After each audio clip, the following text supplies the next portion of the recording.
Community Talk Show. I'm Wendy O'Connell, and our guest today is Diane Varella. Diane has lived in Brattleboro for over 30 years.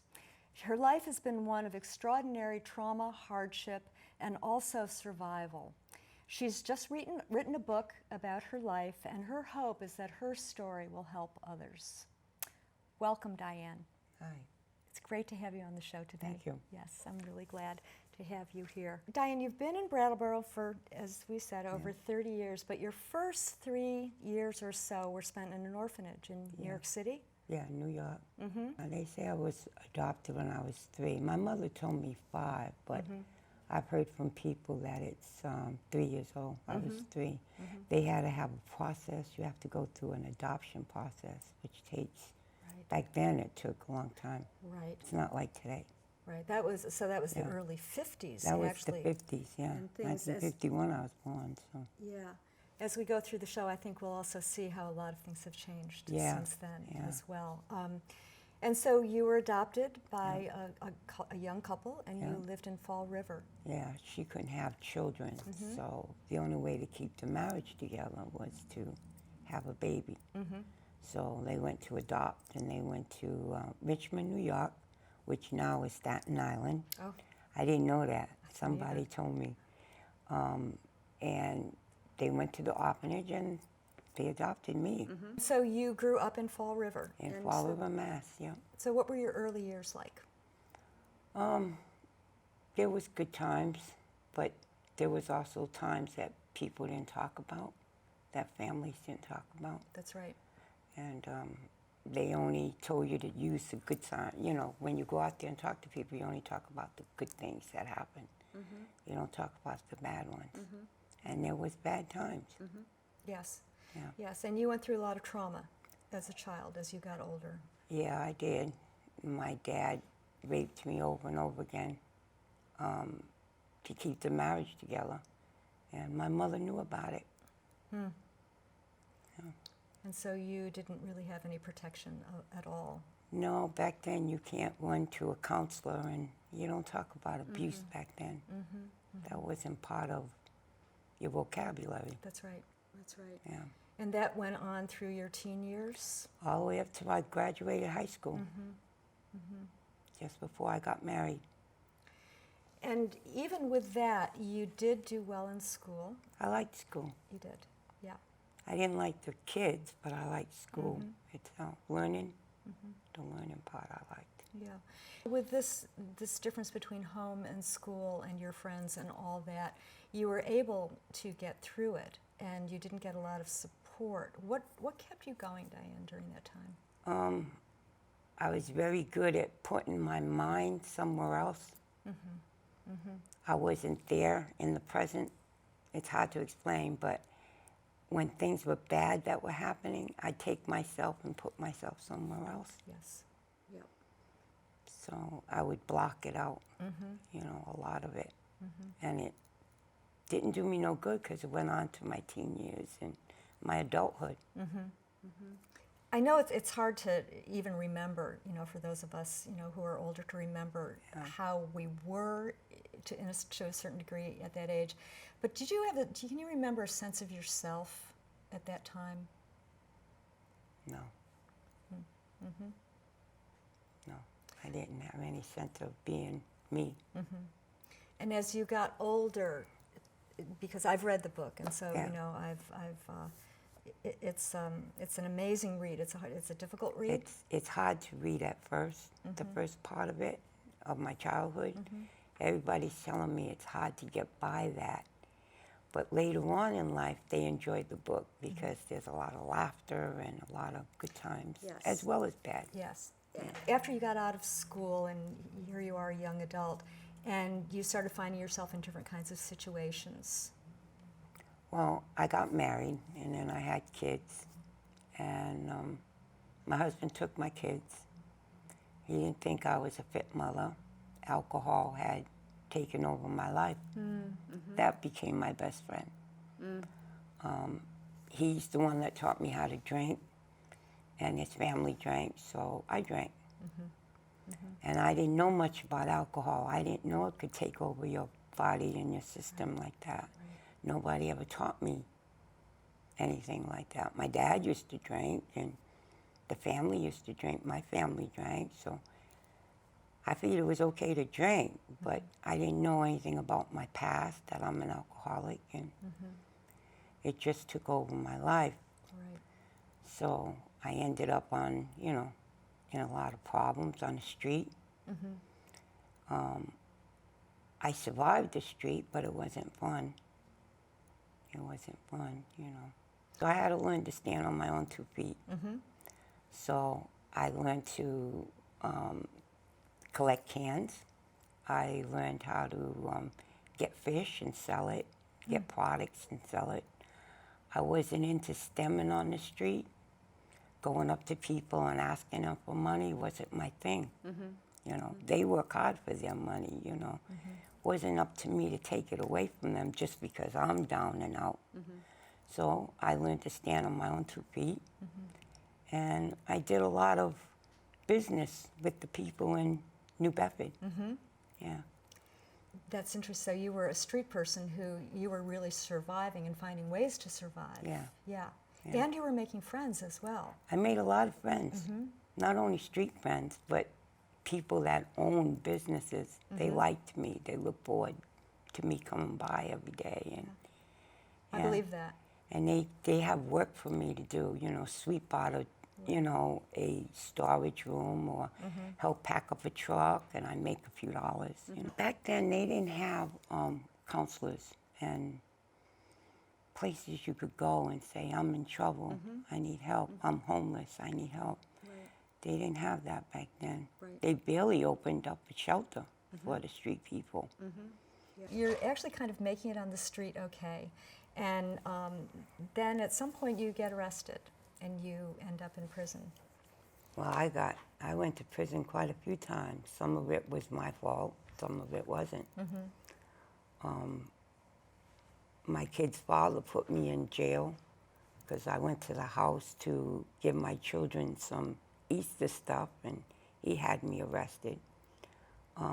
So I was in jail for nothing. He said I broke windows in my house. I didn't, so I went back and broke the windows to show him if I broke the windows, I wouldn't just break 1 or 2. I broke every window in the house and ended up in jail. Yeah. And then there was things that I did on the street that got me in jail. What you recounted in the book is that you found these things coming up in you, this angers, and all of the feelings that you had bottled up inside. The anger was coming out little by little, but the alcohol wasn't helping. The alcohol was helping the anger, put it that way, and intensifying the anger, So I'd be mad at people, and I didn't want people around me. It was just me and Al, and, people approach me, I get angry, and, they mess with Al, I get in a fight. And Al is your friend out in the streets Yeah. there, yes, yeah. Yeah. Yeah, and so in some ways, I would think that being in prison would be a kind of haven in a way. It was a haven. I had a roof over my house. Right. I had Yeah. food,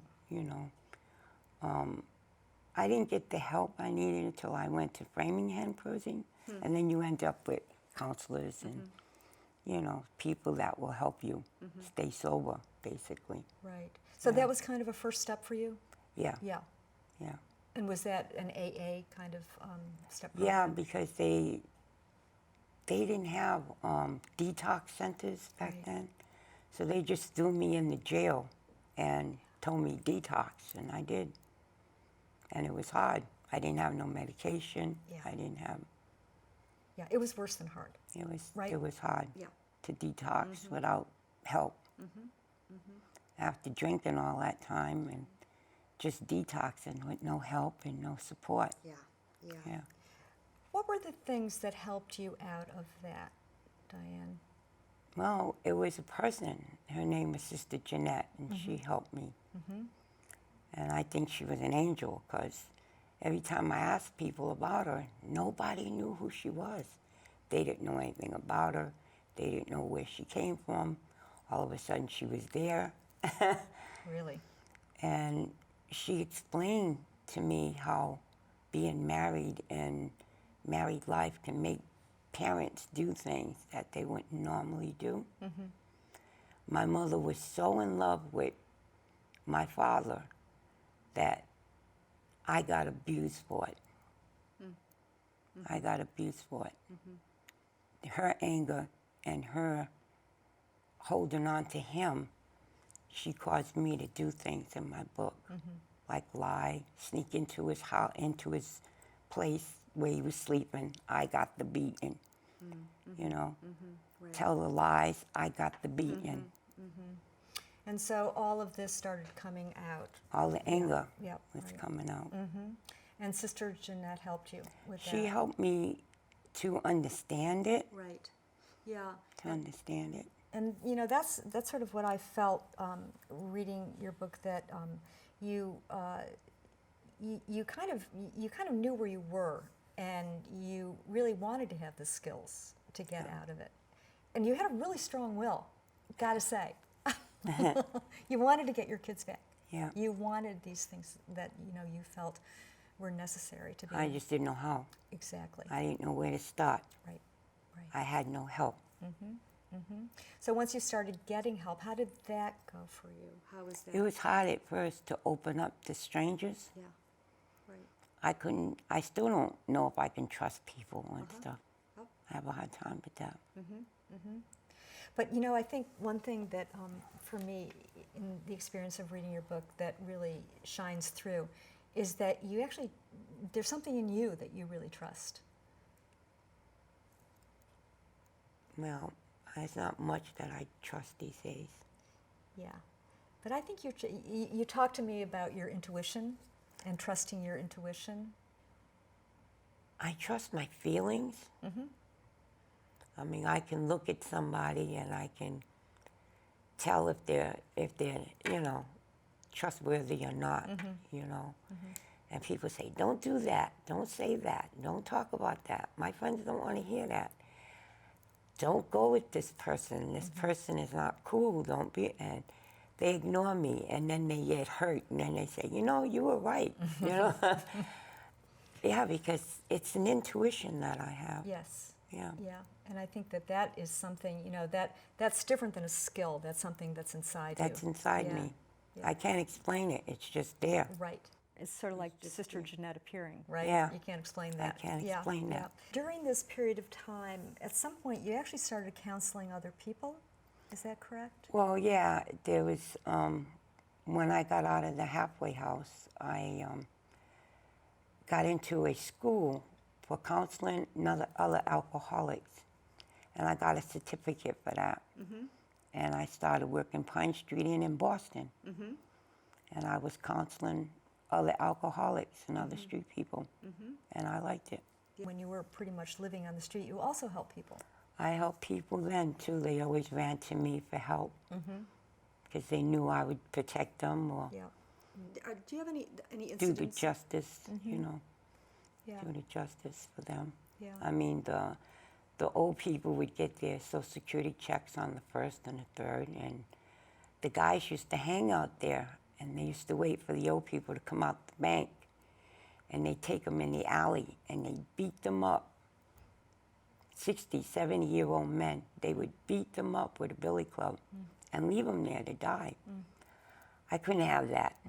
So I came like Superman out of the wind and said, you gotta leave them alone or you're gonna deal with me, And they listened to you. And they listened because they knew I didn't play, so. Wow. You learned a lot of skills in many different ways. Yeah, I your did. life. I did. Yeah. And it wasn't out of books. It wasn't in a classroom. It was on the street. I'm pretty sure the street people of today are learning a lot of different skills. You got soup kitchens. You can go to counseling. You can get help. I didn't have that. So right. today, people are very lucky. They don't think they're lucky. They're lucky. Yeah, it's a very different situation. Yeah. Yeah. You also had some time working in the Salvation Army in Boston. Yeah, I was Yeah. a teacher. A teacher. Yeah. What did you teach? Daycare. Uh-huh. I had little children, and they came to me before they went to preschool, you know, first grade. They came to me, they learned how to go to the bathroom, they learned how to wash their hands, they learned how to eat a dinner, you know, drink their milk, throw their stuff in the garbage. I taught them all that. Those are very important skills, by the way. I taught them all that. We also drew. I drew things, and we had story time and nap time, and yeah. So can you tell us a little bit about coming to Brattleboro? How did you end up in Brattleboro? I came here for a visit. It's the longest visit I've ever had. 35-year visit, huh? Yeah. I came to Keene to a friend of mine from the halfway house. Her parents lived in Keene, and we came out here. And one friend said, "Come on to Brattleboro. I want to show you this town. It's like being in the outer limits." I said, "Well, I've been in the outer limits before. Let me check it out." So I came to Brattleboro, and I liked it, and I stayed. And I called Pine Street Inn, saying, "I'm not coming back." "Why not? We want you. We need you, you know." I said, "No, I found a place I'm staying." So I adopted Brattleboro, and I liked it here, and I stayed. And what did you do when you first got here?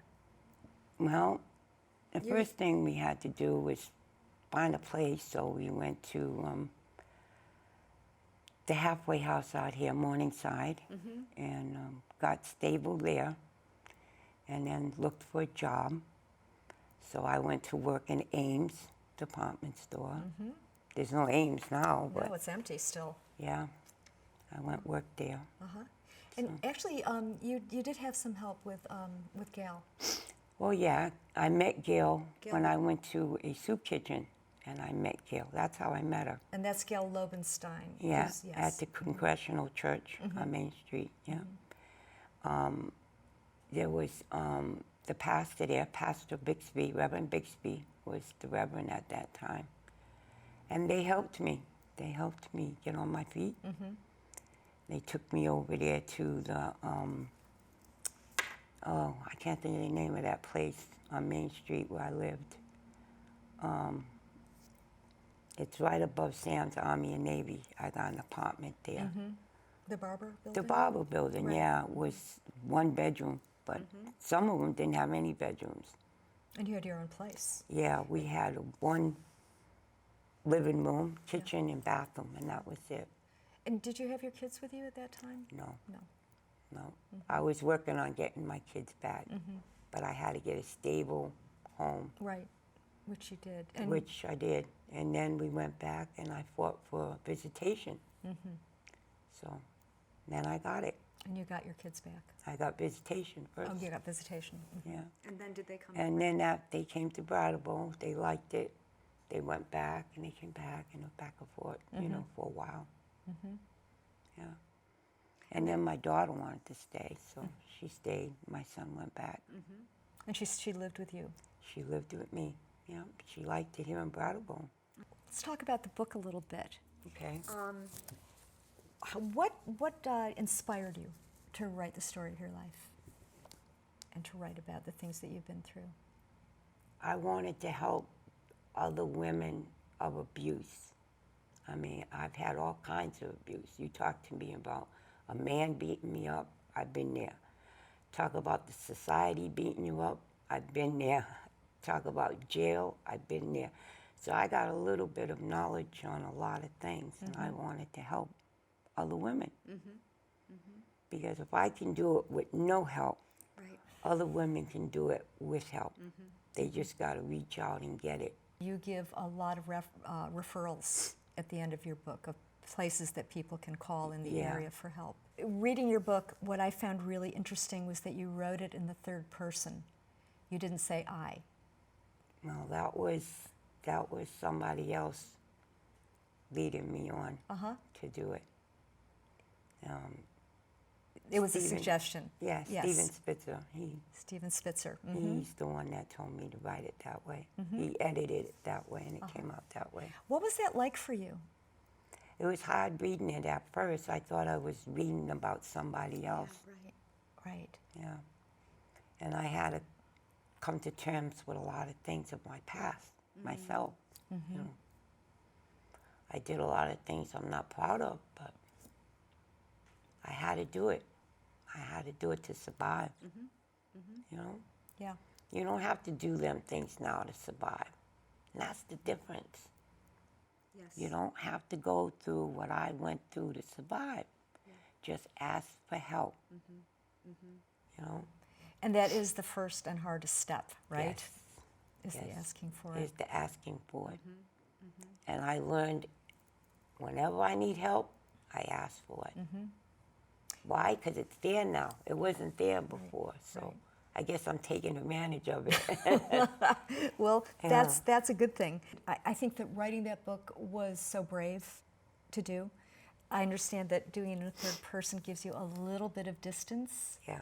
but it also, as you say, you know, you had to look at things in a different kind of way. Yeah. I looked and that's me. That was me. Right. So, Diane, people who want to read your book, now that it is published and available, can go to Everyone's Books here in Brattleboro. And we will also have the information at the end of the show in our credits. So that information will be there so people can either get in touch with you or go out and buy a book. Yeah. Yeah. You've been in Brattleboro for 35 years now. You've seen Yeah. a lot of changes. Yeah. And, yeah, can you talk a little bit about that in general? When I first came here, I had 2 legs then, and I could walk downtown like 8 o'clock in the morning and go get my mail. And people used to say good morning to me, and I used to say, what do you want? You want something. People don't just say good morning to you out the blue, you know. And that was different, and I liked it, you know. I couldn't hail a cab anymore. I couldn't go outside and yell for a cab. Taxi! I had to call up and dial for a cab. I couldn't just run across the street. I had to wait till the little bird tweet in this little box on the sidewalk. The little bird came on, time for you to cross the street. And I'm saying, what is it with these people? Because I came from Boston and I came from the city. Right. So that took change. But it was a change I liked. I liked it. Yeah. So I had to stay. And every time I go somewhere else, I come back. I went to Miami, I come back. I went back to Miami, I come back. I lived in Bellows Falls, I come back. Yeah. And it's, you know, it's something about Brattleboro. Well, that's a good thing to hear. Yeah, it's For something all of about, us. It's something about Brattleboro, but it's changed. It's changed so much. There's a lot of change.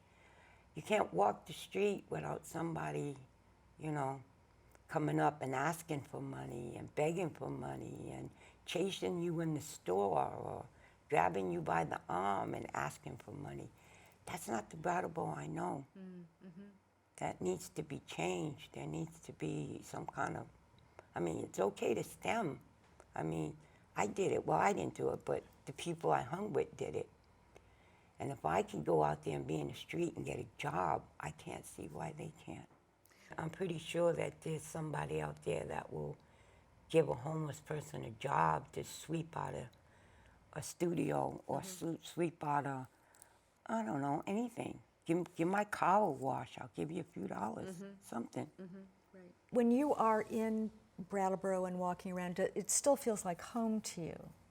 Yeah, I can go out being handicapped now with one leg, and I take my wheelchair things out. I still feel safe, but yet I'm aware, put it that way. A little I'm more aware. A little more aware than I used to be. Yeah. Yeah. And how have you found the services in Brattleboro, the ones that you take part in now? Well, they help. They do help. They do want to help. They do need more services for handicapped people and people that are disabled. I find that a lot of the help is more people with 2 legs than with 1. Yes, yes. Well, and it's a tough town for wheelchairs. Yes, you can't get into stores downtown. Yeah, it is difficult. You can't get in them. Yeah. They have a lip or they have steps, 3 and 4 steps. You can't just go shopping. Yeah, So- no, I know that is a problem, and Yeah. the old buildings don't have, most of them don't have elevators. Elevators. Yeah, Yeah. yeah. You've got a book out, You know, it's been published. It's a real thing. Yeah. And I know that you'd like to get the word out more. So do you envision being able to talk to people in some way, getting people together to talk about your book? Yeah, me and Stevens talked about going and talking at the library and talking at the Women Crisis Center and stuff like that, and have a talk and let them question me and get some information from me. And Yes. yeah, I like a group because I like to get different opinions on things.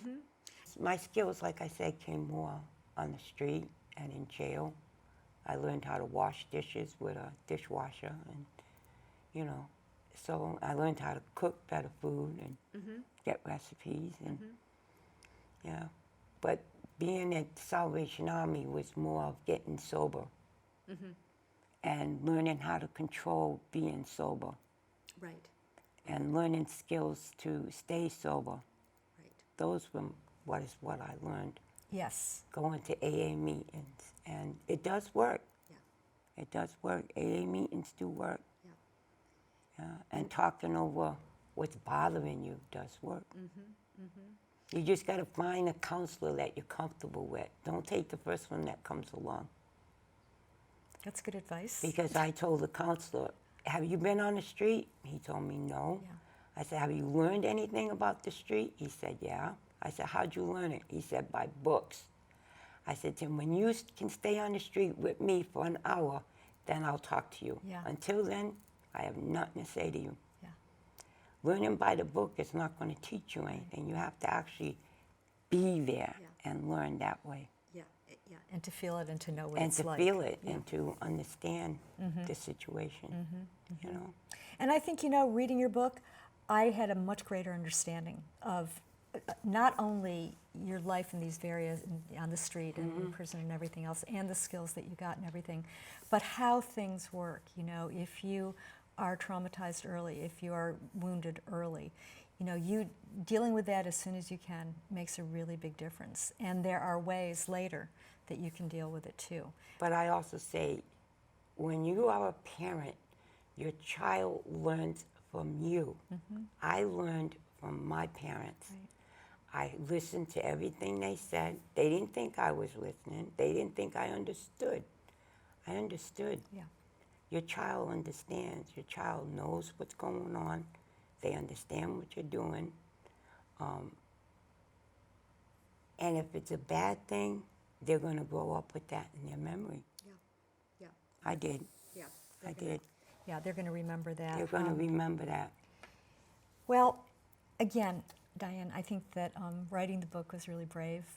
And I'm sure the experience of it, you had to be brave. Yeah. But I'm so glad you did, and I think that it will indeed help anyone who reads it will be helped by it. And I thank you so much for coming on the show. Oh, you're welcome. I can come back anytime. That's great. Anytime. That's great. And thanks to all of you for being with us today. Here We Are is a weekly show. We will have another guest on next week. And thanks for tuning in.